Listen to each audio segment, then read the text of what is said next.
And it came to pass, when Jabin king of Hazor had heard those things, that he sent to Jobab king of Madon, and to the king of Shimron, and to the king of Akshaph, and to the kings that were on the north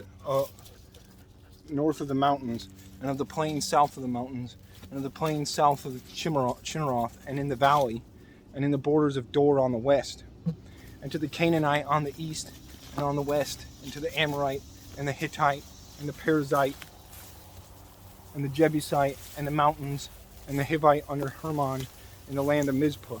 And they went out, they and all their hosts with them, much people, even as the sand that is upon the seashore in multitude, with horses and chariots very many. And when all these kings were met together, they came and pitched together at the waters of Merom to fight against Israel. And the Lord said unto Joshua, Be not afraid because of them, for tomorrow about this time will I deliver them up all slain before Israel. Thou shalt huff their horses and burn their chariots with fire.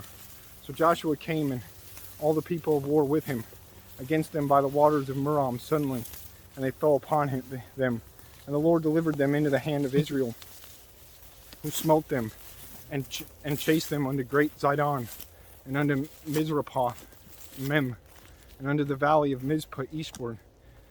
And they smote them until they left them none remaining. And Joshua did unto them as the Lord bade him. He huffed their horses and burnt their chariots with fire. And Joshua at that time turned back and took Hazor, and smote the king thereof with the sword. For Hazor before time was the head of all these kingdoms. And they smote all the souls that were thereon with the edge of the sword, utterly destroying them. There was not any left to breathe. And he burnt Hazor with fire. And all the cities of those kings and all the kings of them did Joshua take, and smote them with the edge of the sword. And he utterly destroyed them, as Moses the servant of the Lord commanded. But as for the cities that stood in their strength, Israel burned none of them, save Hazor only. That did Joshua burn. And all the spoil of these cities and the cattle the children of Israel took for a prey unto themselves.